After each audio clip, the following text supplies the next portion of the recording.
y el martes próximo se los compenso las diferencias. Punto primero, contratos. Cuando estuvimos viendo contratos, ustedes hasta ahora dijimos, contratos, acuerdo de voluntad común destinado a arreglar derechos. Esos contratos en una muy rápida clasificación para evitar discusiones, nosotros los clasificamos diciendo que hay contratos que están regulados y contratos que no están regulados. Estos contratos que están regulados los tengo regulados en leyes, en el Código Civil y Comercial de la Nación y en leyes especiales. Eso lo estuvieron viendo con las profesoras. Ahora tenemos lo que tiene que ver con contratos, ¿no es cierto?, que no están regulados. ¿Por qué no están regulados esos contratos? ¿Qué sucede que no están regulados esos contratos? Es lógico que no estén regulados esos contratos porque el mundo jurídico cuando se construye al revés. Es la realidad de los comportamientos la que genera las circunstancias y el legislador viene atrás regulando lo que los empresarios o los emprendedores crearon. No es que primero hago el contrato y después aparece gente que lo quiere utilizar. Primero se crea, se va inventando en un lenguaje muy poco correcto, no es correcto decir, voy creando comercializaciones, pautas, formas, hago esto, este es un emprendimiento, hoy le llamaríamos emprendimiento, tengo este emprendimiento, empecé a hacer esto, pero ahí vi que los autos en determinado momento, fíjense en la cantidad de emprendimientos que están resurgiendo en este momento, observen que es increíble, ¿no es cierto? Autoteatro, autocine, que cuando yo recuerdo que tenía la edad de usted, el autocine era una de las partes divertidas que estaban. Había varios autocines, hoy lo están recreando de vuelta, ¿no es cierto? Sistemas de comercialización, antes era el delivery, ahora es el takeaway, tenemos un montón de emprendimientos.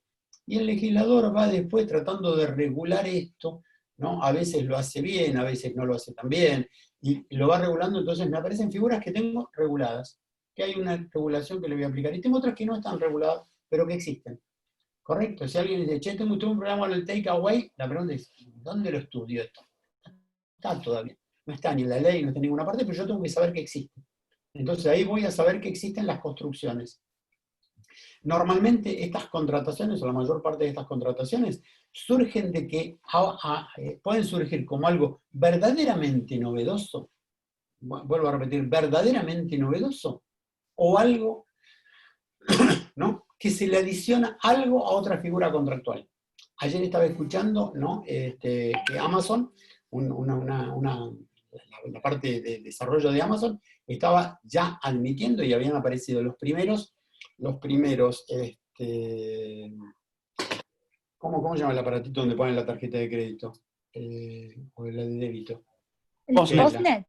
El Postnet. Estaban creando Postnet, pero con reconocimiento digital. ¿Esto qué significaba? Que ya ni siquiera una tarjeta, ni el teléfono, ni nada, ni código QR, ni nada. Ponía la mano y con eso pagaba. ¿Correcto? Alcanzaba para reconocimiento de la mano. Están empezando a funcionar. ¿Esto qué significa? Es un nuevo desarrollo. Punto. No tiene explicación. ¿Cómo lo llamo? Tarjeta, no, es dedo de crédito, ¿ok?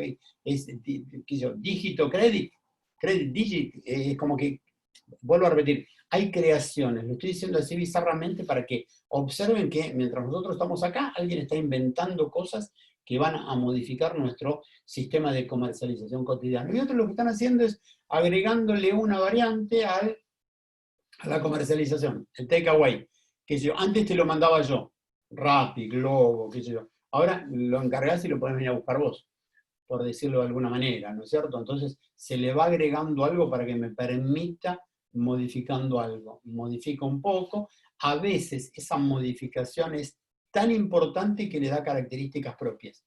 Esto lo hago breve y busquen la clase grabada que está desarrollado en extenso, ¿no? Pero si yo tomo un ejemplo básico en estos contratos, que para estudiarlo decimos tengo contratos de comercialización, contratos de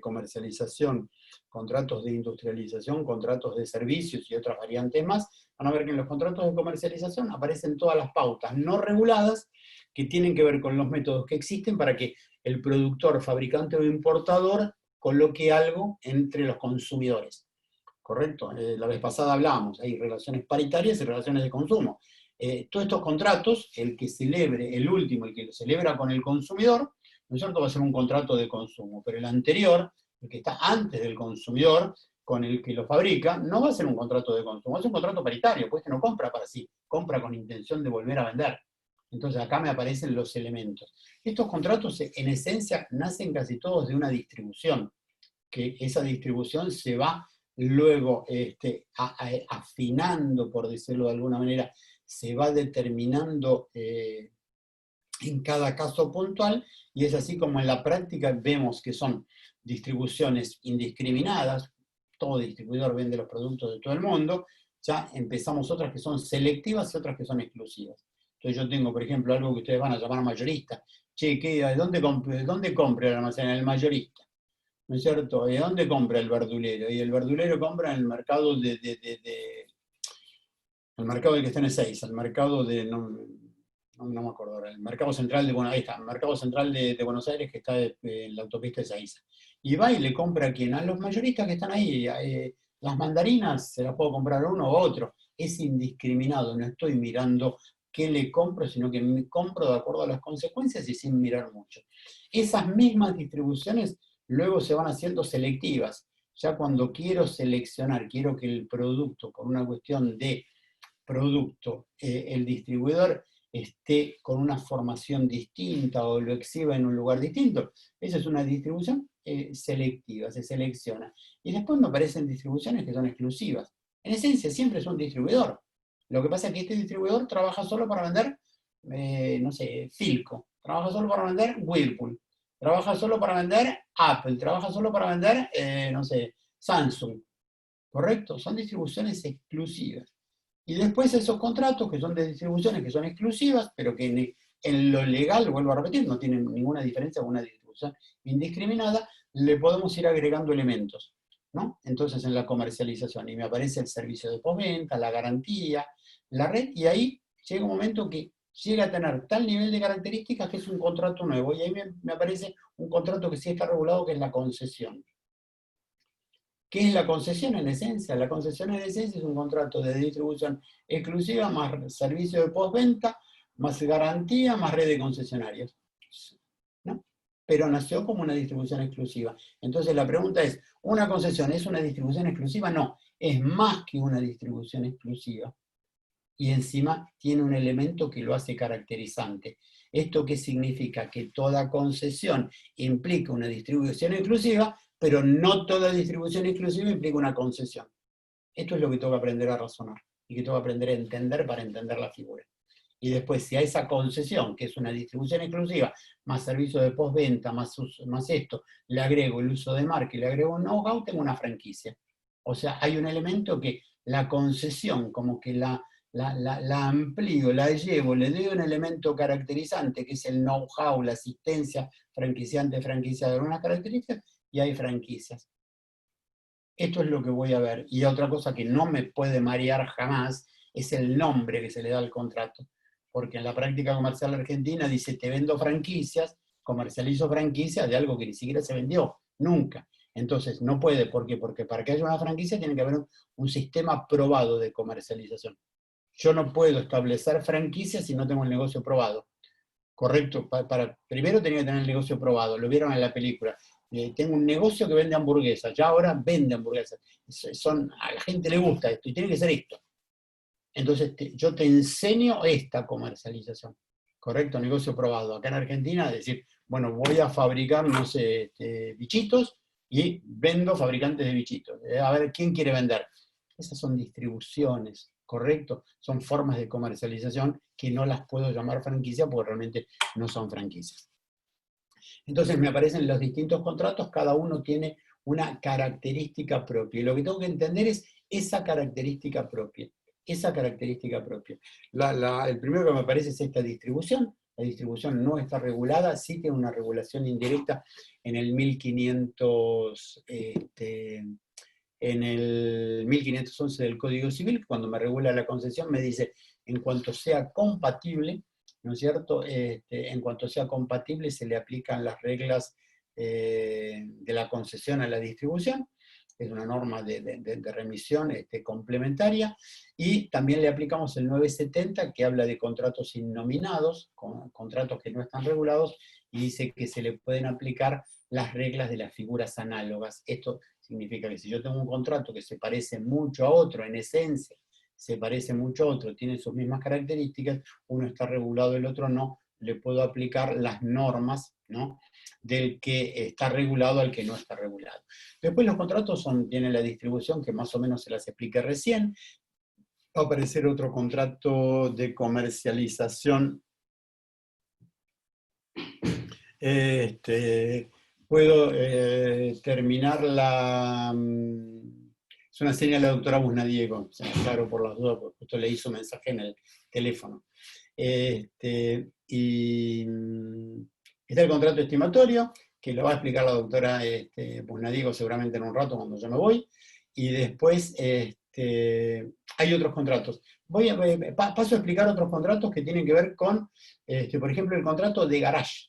¿Correcto? Uno dice el contrato de garage, usualmente, ¿no?, lo primero que tenemos que hacer es decir que es un contrato como regla que no está regulado, ¿no?, pero tengo que distinguir y ubicar para precisar. No tengo que confundir el contrato que llamamos de garage, contrato de parking, como se le suele decir, con la locación de un espacio guardacoche. Cuando alguien dice alquilo una cochera en un lugar determinado, lo que está haciendo es alquilar un espacio para dejar un auto. Ahí no hay contrato de garage. ¿Por qué? Porque lo único que me están dando es un lugar para dejar el auto. Contrato de garaje es cuando uno va y está contratando con una actividad, con alguien que está desarrollando una empresa, y le dejo mi coche para que me cuide mi auto. Estos son efectos distintos, ¿correcto? Por eso digo que cuando hablo de contrato de garaje es cuando yo voy a un lugar, dejo mi coche, se lo dejo a alguien, queda bajo la guarda, puede ser que le deje la llave o que no le deje la llave, pero me tienen que cuidar el auto. Hay un elemento distinto del alquiler del espacio guardacoche. Por eso, insisto, en este contrato de garaje, este contrato de parking, genera un montón de consecuencias jurídicas. ¿Por qué? Porque puede ir desde el contrato de garaje directo, de que yo contrato con alguien, ¿no es cierto?, un garaje, porque yo ahora voy al centro y dejo el coche en un estacionamiento, ¿no? Ellos tienen obligación de, me tienen que cuidar el auto, me lo tienen que cuidar el auto. Correcto, me tienen que devolver el auto, me lo tienen que devolver en el mismo estado. Es una obligación de, en principio, como si fuera una obligación de cuidarme el auto. Si le pasa algo al auto, ellos son responsables durante el tiempo que el coche está guardado ahí. Tiene sus efectos, que yo esto, solo a modo de ejemplo, si yo estoy en un contrato de garaje, la pregunta es, ¿no?, el dueño del garage, ¿no?, que hay un montón de fallos en este sentido, responde en caso inclusive debe responder si entran en la cochera ladrones y roban. Se genera toda una discusión ahí. ¿Por qué? Porque hay que determinar si es hurto o robo. Para los que estudiaron penal, hurto es sin violencia, robo es con violencia, en las cosas o en las personas. Entonces la pregunta es, ¿por hurto responde porque no lo cuidó bien? Si alguien se llevó el auto sin violencia es porque él no estuvo cumpliendo bien. Y entonces la discusión se centraba en un momento. Y en caso de robo, también responde, yo le tengo que pedir que le ponga el pecho a las balas, ¿no es cierto?, por decirlo, defendiéndolo. Y no, el tema es, como dicen los fallos, es no debieras ponerle el pecho a las balas, pero debieras haber contratado un seguro, que si te pasa esto, ¿no es cierto?, el seguro le paga al dueño del auto el robo del auto. Entonces condena al parking, por decirlo de alguna manera, por esto. Y el tema también se hace muy interesante, ¿no? Es toda una situación como contrato no regulado, lo que tiene que ver con muchos parking que no me están alquilando, pero me están dando el espacio para estacionar cuando yo voy a hacer algo. El famoso estacionamiento en los shopping, como parte de un contrato de shopping, un contrato de hipermercado. Que voy a Carrefour, Coto, Jumbo, ¿no es cierto? Dejo el coche ahí, no me cobran, pero me lo dejan estacionar porque compro. Entonces la pregunta es, ¿el hipermercado es responsable o no es responsable? Esto se ha discutido, hay una fuerte tendencia a determinar que, a pesar de que es un contrato gratuito, no me pagás por dejar el auto, ¿no? Si es una técnica de venta, es decir, tenés un espacio para, mientras estás comprando, nosotros te dejamos estacionar el coche acá. Entonces, como se entiende que hay una contrapartida, se ha hecho responsable al hipermercado por, en el caso de robos o hurtos. Vuelvo a repetir que acá el contrato de garage no está regulado, sí tiene una regulación indirecta y se le aplican reglas del depósito necesario. Hay un contrato que lo van a ver como contrato regulado, que es el depósito necesario, y ahí se le van a aplicar al garage.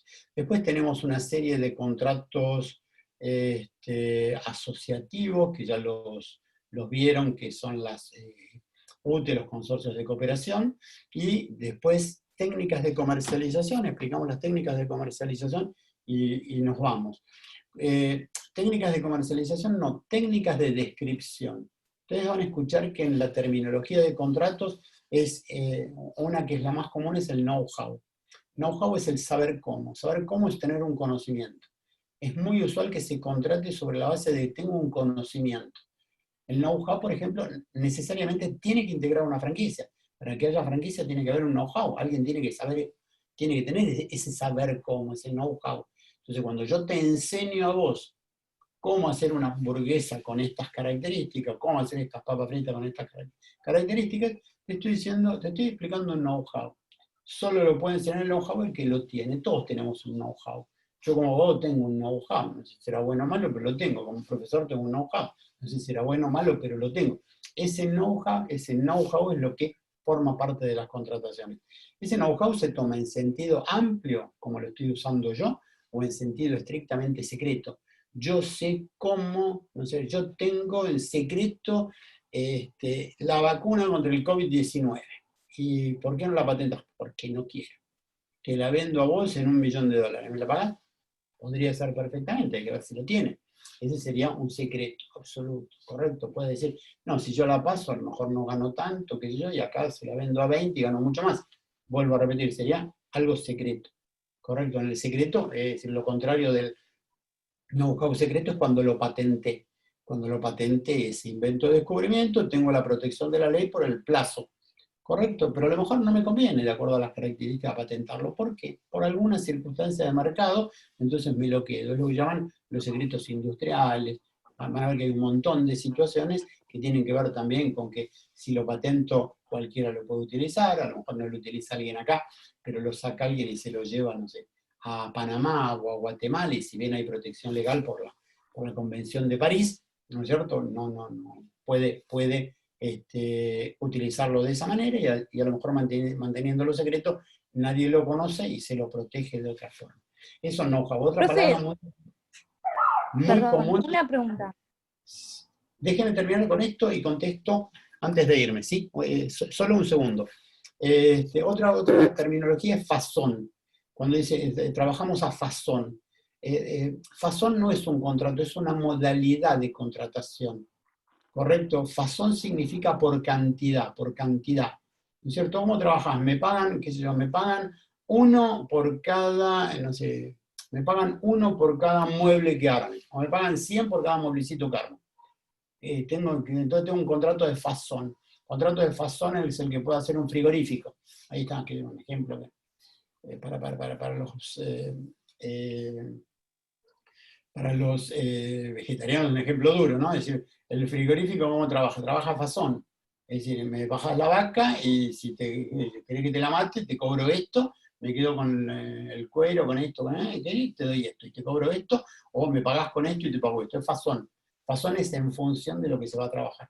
¿Correcto? entonces nunca el fazón, hice un contrato de fazón. No, hiciste un contrato de fazón para, ¿no es cierto?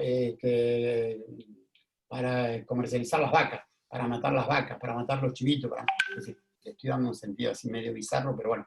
Pero es la forma en que se establece. Lo puedo hacer también para fabricar un mueble, es un concepto.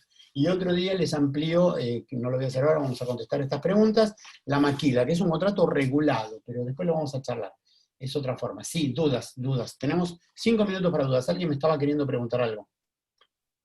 Sí, No yo sé le qué. quería preguntar, qué pasa si ese secreto, yo le vendo el secreto, el know-how a alguien y esa persona lo distribuye sin mi consentimiento o, bueno, justamente, revela el secreto? ¿Qué pasa? ¿Se pueden iniciar acciones legales contra esa persona? Sí, lo que pasa es que, a ver, es toda una temática muy particular. ¿Por qué? Porque cuando se hacen esos contratos, en el propio contrato se establece la multa, que en derecho esa multa se llama cláusula penal, se establece la multa o cláusula penal que se va a aplicar si la persona revela ese secreto en los plazos de vigencia. Es decir, se compromete a guardar el secreto dentro del plazo en que lo puede utilizar y también con posterioridad a que ya no lo pueda utilizar más. En ese caso se pacta una cláusula penal importante, una multa importante, y lo correcto también, una buena práctica indicaría, esto ya no forma parte de la carrera, pero sí de la experiencia, que no discute ese tema en la legislación argentina, porque la legislación argentina tiene un carácter estrictamente compensatorio. Acá todo lo que tiene que ver con multas, la jurisprudencia es muy proclive a reducir las multas por considerarlas excesivas, entonces se tiende a aplicar tanto la ley como la competencia de los tribunales, que su régimen sea sancionatorio. Ustedes en cualquier película americana van a ver que por tal cosa me condenaron a pagar 50 millones de dólares, acá ¿cuánto me pueden condenar a pagar? ¿Cuánto me pueden condenar a pagar? Y las cifras que se fijan acá tienden a no ser, no son ejemplificatorias, sino que son normalmente pretenden ser solo compensatorios, con lo cual es muy posible que esas multas se terminen disminuyendo. O sea, contestando, la multa se pacta en el contrato y por costumbre se suele también pactar aplicación de la ley extranjera en un tribunal extranjero. ¿Sí? Eso desde el punto de vista estrictamente operativo. No sé quién me había hecho la pregunta, si quedó contestada. Gracias, profe. ¿Qué otras dudas? Dudas. Bueno, está bueno. Ampliando, porque me quedan 2 minutos, yo había dicho 10:40. Estaba la película de Eric Brockovich, fíjense ahí que habíamos pedido que la vean como ejemplo de mediación. Fíjense las cifras que manejan, ¿correcto? Todavía no llegaron a juicio, y miren las cifras que manejan. Ahí son un poco, la verdad que son, no son compensatorias de la enfermedad, sino que son sancionatorias. Vos hiciste esto y tenés que hacerte cargo de todo esto. Cuando uno escucha esas cifras y piensa en el derecho argentino, ayer me llamó la atención, ¿no? Un juicio donde, perdiendo un juicio, creo que lo ganamos en el estudio, ¿no? Donde Microsoft me había demandado unos clientes míos, y la pretensión básica de Microsoft eran, ¿no?, sancionatorio, esto, lo otro, y pedía todo por uso de unos programas. La demanda era en el orden de los $50.000, y la condena, cuando saco la cuenta, no llega a los $7.000. ¿Me explico? Es decir, que su pauta durante todo el juicio decían que te lo arreglamos por 25, y sabiendo a veces cómo es el derecho argentino, uno dice, no sé, qué sé yo, y sale la sentencia, y sale por 7.000 y pico. ¿Esto qué significa? Que esto viene como mostrando un poco esas situaciones. Pero esto que estoy haciendo es una queja, es una catarsis, no está bien que lo haga. ¿Me explico? Es una queja de algo que tiene que ver con el ejercicio profesional. Ustedes todavía tienen que formarse en otra etapa, ¿sí? Así que estamos construyendo cimientos. Ahora sí, se hicieron las 39, lo dejamos a la doctora Busnadiego. Salgo yo de la reunión y les dejo la computadora prendida porque me tengo que ir. ¿Correcto? Sí, Si no, Doc, podría ser anfitrión a otra persona. Pero me quiero ir ya, ¿puedo o no? Pero no sé si se va a cerrar. Bueno, entonces a ver qué hay. No, te puedo decir, y cuando cierres te va a dar la opción de dejar a alguien más como anfitrión. Cuando salgas de la reunión. Quiero poner a Victoria y no me deja. A ver. Hacer anfitrión. Ahí ya está. Nombrar a Victoria Busnadiego, cambiar de anfitrión. Doctora Busnadiego es la anfitriona. ¿Me expliqué? Listo, así que se manejan. Yo me voy. Cuando esté en tribunales voy a pensar en ustedes. Y los veo el martes. Coordinan todo para el viernes. Yo los veo el martes próximo, ¿sí? Hasta luego, hasta luego. Éxito. Gracias, Doc. Bueno, ¿cómo están? Bueno, lo que vamos a hacer ahora es, yo les voy a mostrar un PowerPoint y vamos a repasar un poquito algunos contratos que ya vieron con el Doc, y vamos a ver los que les faltaron ver de los contratos innominados. A ver si puedo compartir pantalla. Acá.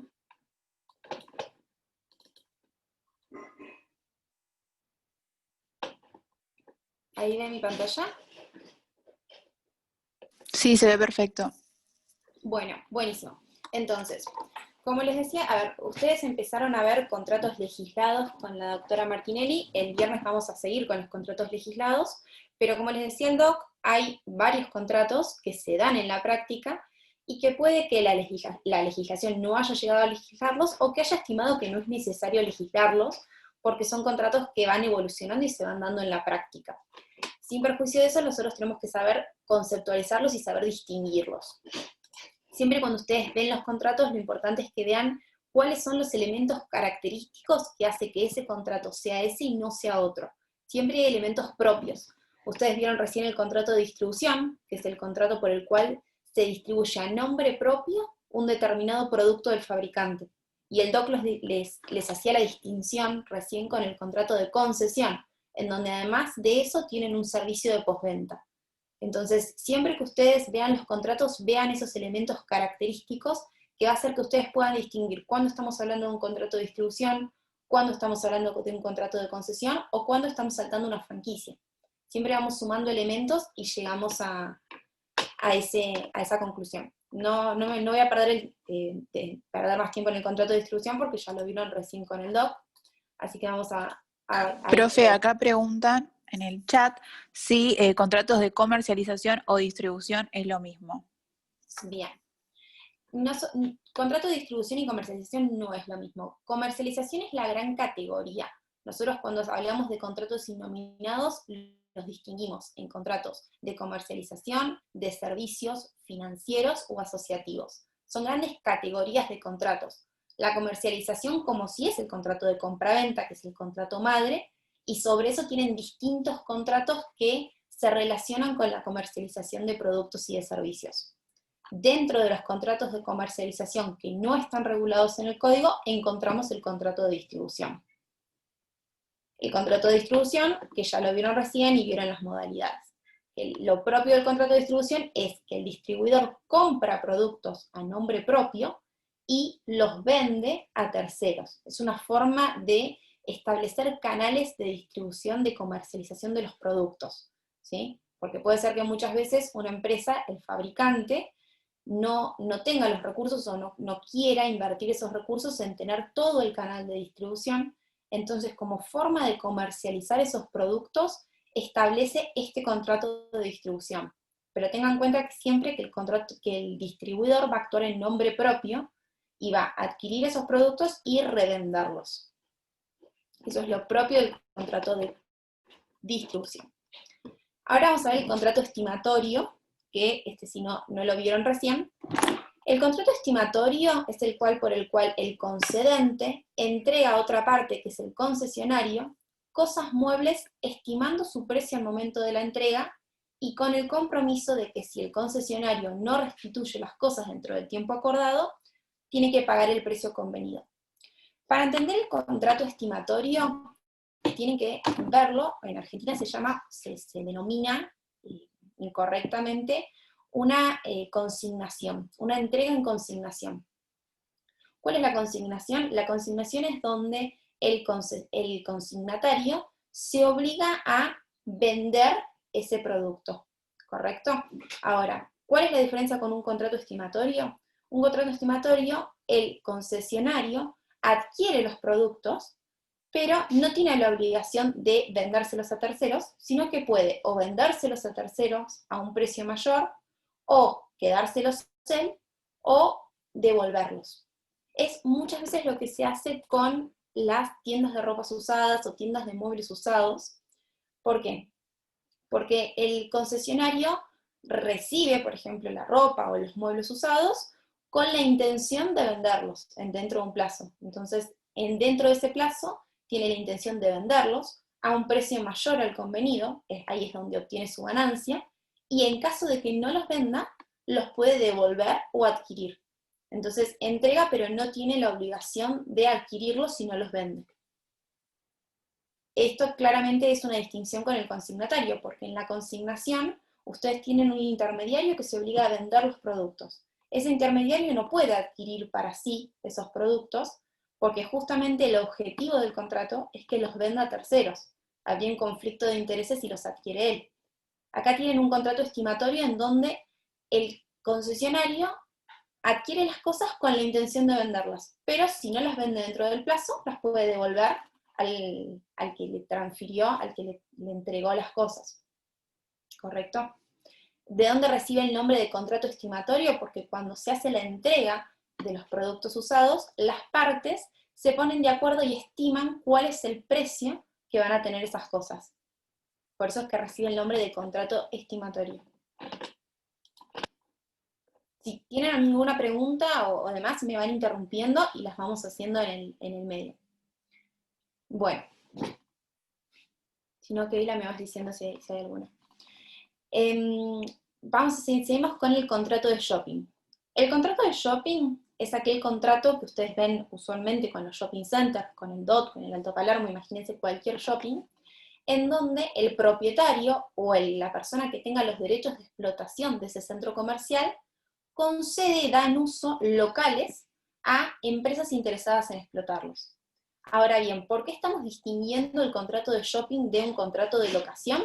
Porque en el contrato de shopping, esa locación, esa concesión de uso, tiene características propias que hacen que se distinga de una mera locación de un inmueble. ¿Cuáles son esas características? Ustedes las van a ver a simple vista. Van a un shopping y todos los locales funcionan en el mismo horario que funciona el shopping. Todas las decoraciones tienen que cumplir determinadas características, determinadas pautas que están armonizadas. Normalmente los locales hacen aportes comunes que se destinan a la publicidad y promoción del shopping. Entonces, esa concesión de los locales en el marco de un centro comercial es lo que se denomina el contrato de shopping. Y justamente se distingue de la locación porque tiene estas características propias que hacen a un centro comercial que pueden distinguir ustedes cuando van a cualquier centro comercial. Otro contrato que está dentro de esta categoría es el contrato de factoring.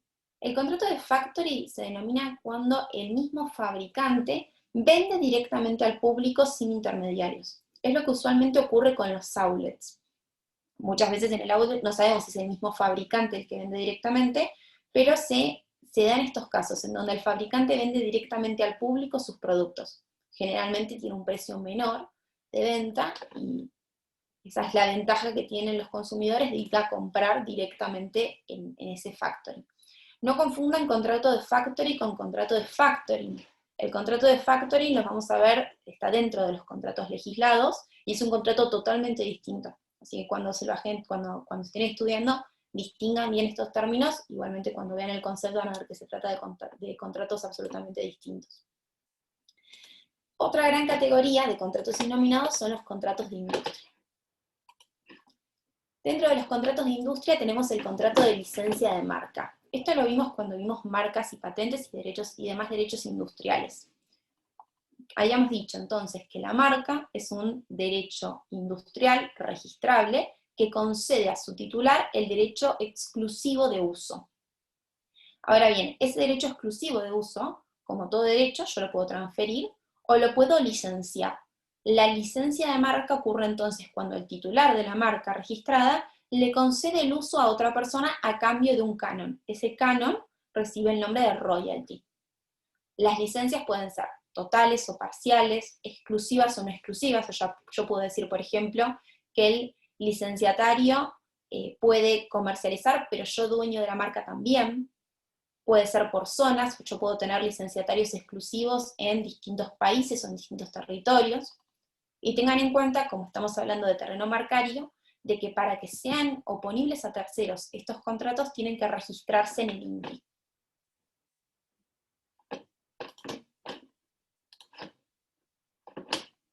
Ahí estoy tratando de ver de dejar abierto el chat.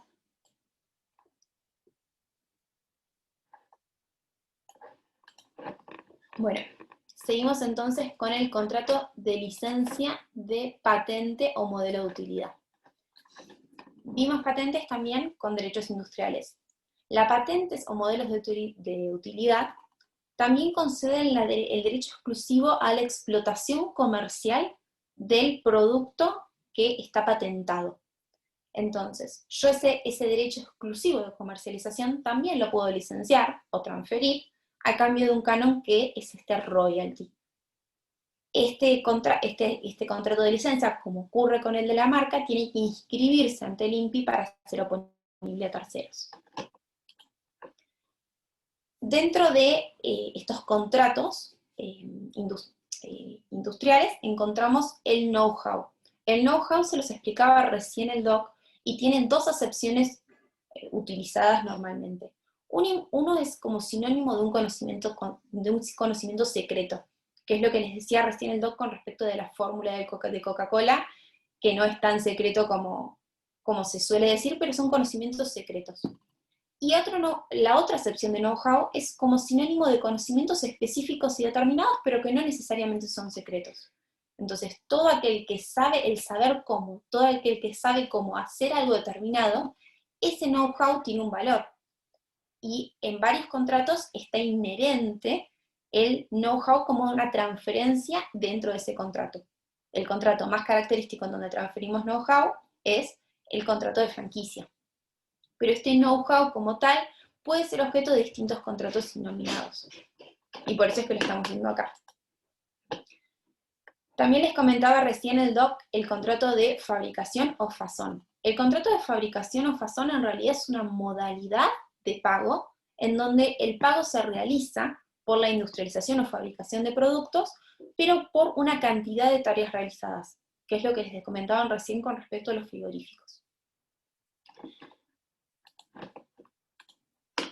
Vamos ahora a la categoría de contratos de servicios. A ver, los voy pasando rápido. En todos los casos, ustedes cuando estudien contratos tengan en cuenta siempre esto. ¿Qué partes tienen? ¿Cuál es el fin? ¿Qué es lo que hace que ese contrato sea característico y distinto del resto? Entonces, si ustedes estudiaran bien contratos, van a poder distinguir cuál es el objeto y cuál es lo que distingue un contrato de otro. Tengan en cuenta que ustedes van a ver contratos en particular, ¿sí? ¿Aplica guardamuebles también, por ejemplo?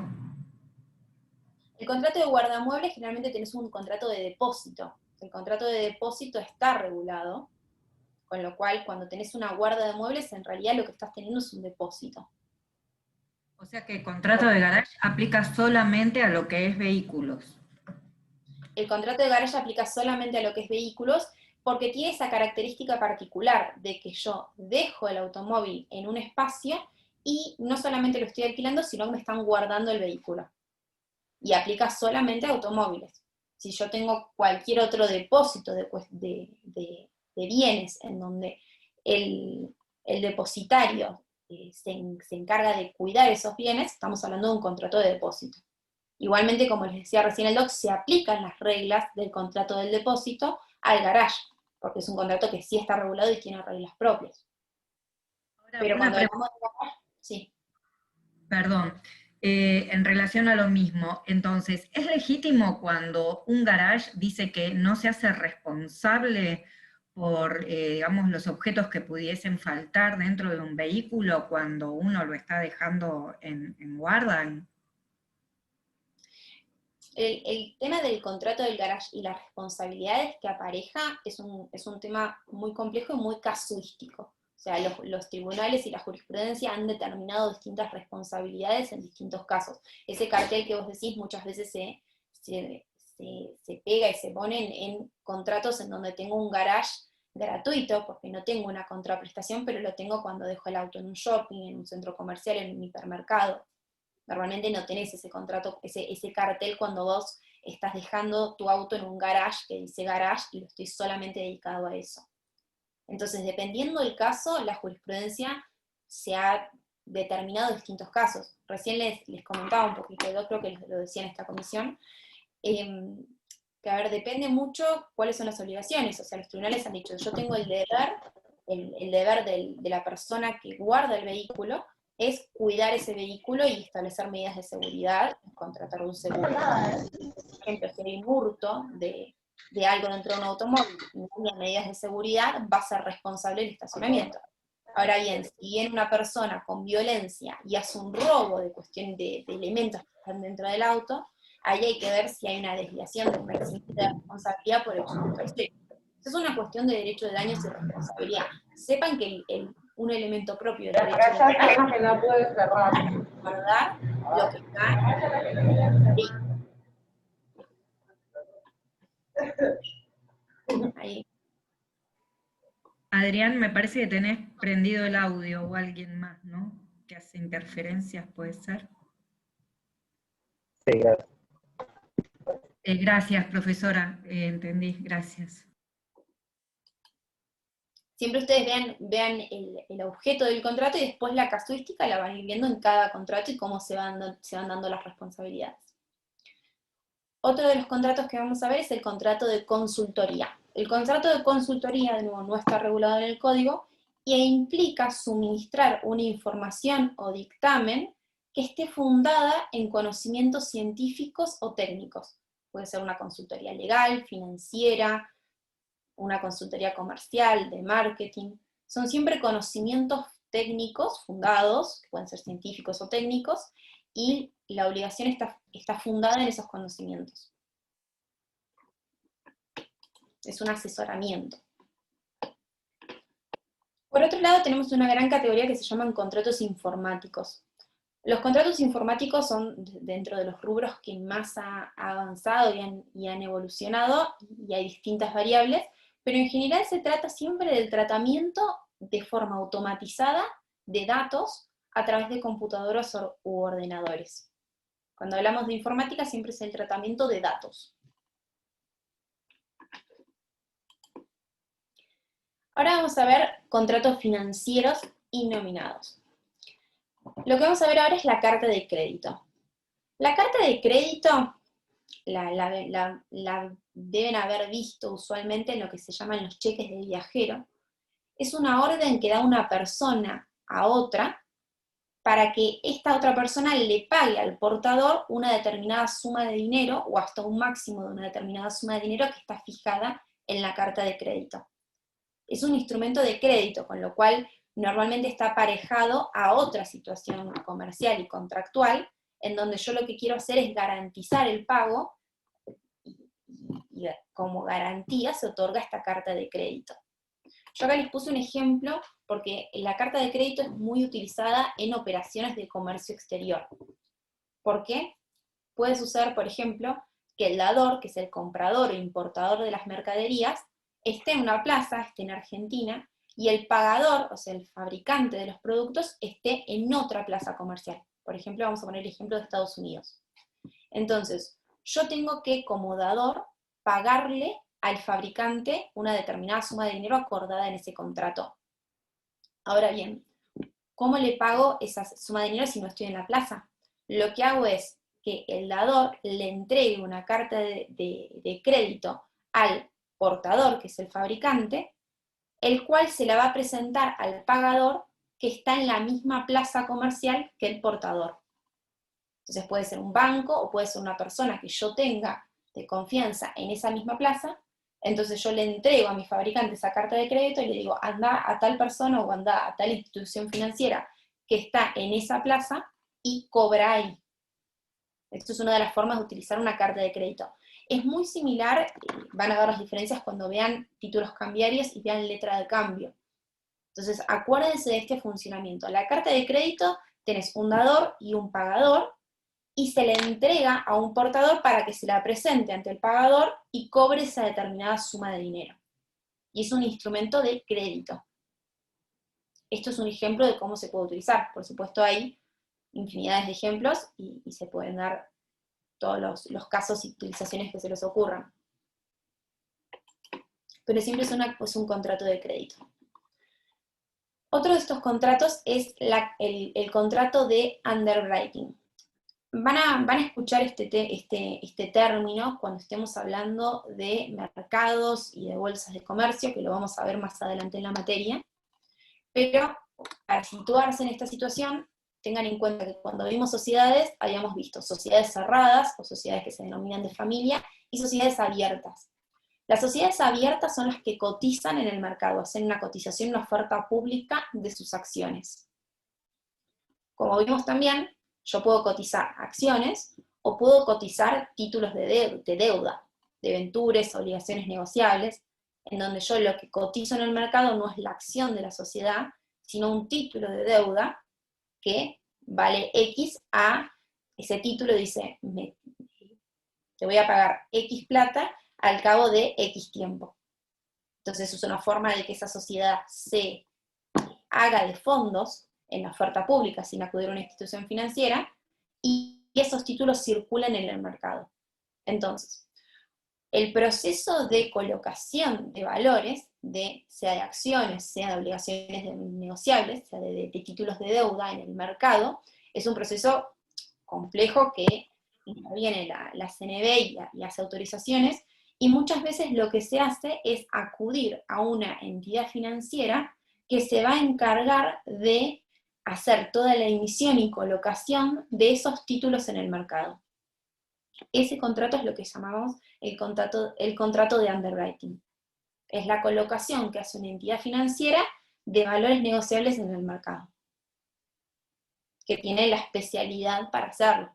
Además, yo, sociedad, que estoy emitiendo deuda o estoy haciendo una emisión de acciones, muchas veces quiero asegurarme que esa emisión que estoy haciendo la voy a poder vender. Entonces ahí acudo a una entidad financiera especialista en esto, que se asegura de colocarme y encargarse de colocar esos valores en el mercado, de vender esos valores en el mercado.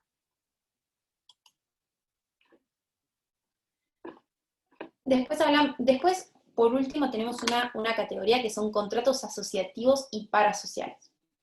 Ustedes vieron distintos contratos asociativos con la doctora Martinelli y vieron qué contratos asociativos están regulados. Vieron la UTE, vieron el consorcio de colaboración y vieron las distintas características de estos contratos regulados, que se regularon hace relativamente poco. Ahora bien, hay distintas otras formas de asociarse para realizar un determinado negocio, que cuando no están dentro de estas características los llamamos joint venture. El joint venture es un contrato en donde dos sujetos se asocian para hacer un determinado negocio. Si estamos dentro de las características de los contratos asociativos que ustedes ya vieron, vamos a tener ese contrato. Ahora bien, cuando no entramos dentro de esas características, vamos a obtener un joint venture. Y un contrato, el contrato de sindicación de acciones. ¿Qué es el contrato de sindicación de acciones? Habíamos visto que en las sociedades por acciones, sociedad comandita por acciones o una sociedad anónima, el órgano de gobierno son los accionistas. Cada accionista tiene derechos de voto. Esos derechos de voto, como vimos, puede ser un derecho de voto por acción o pueden haber acciones con voto plural. Y las decisiones dentro de una asamblea se adoptan por mayoría de accionistas. Ahora bien, hay sociedades que tienen muchos socios, más de un socio. En sociedades anónimas siempre tenemos como mínimo 2, pero hay sociedades que tienen varios socios, y hay un grupo de accionistas que se quieren poner de acuerdo para votar en bloque en una asamblea. Que es votar en bloque, votar todos en el mismo sentido.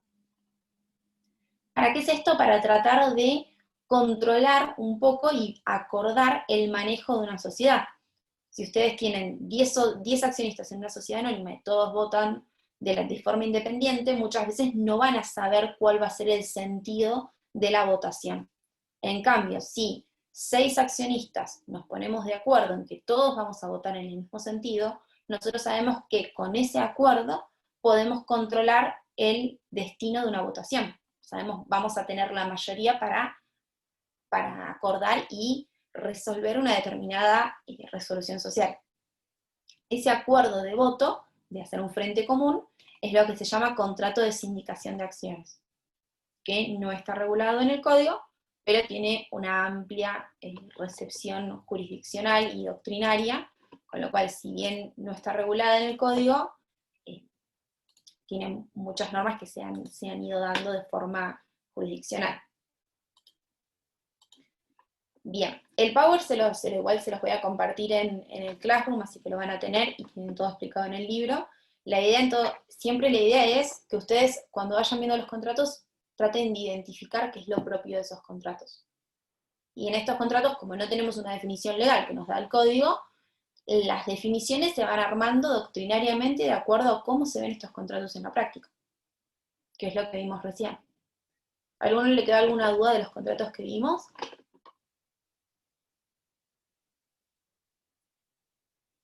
No, profe. Bueno, buenísimo entonces. El viernes vamos a seguir con contratos regulados, legislados en el código, y bueno, y Lequela les recordó que tienen la entrega del trabajo práctico, así que bueno, los esperamos y subimos igualmente la clase. ¿Les puedo hacer una preguntita antes en vistas al parcial?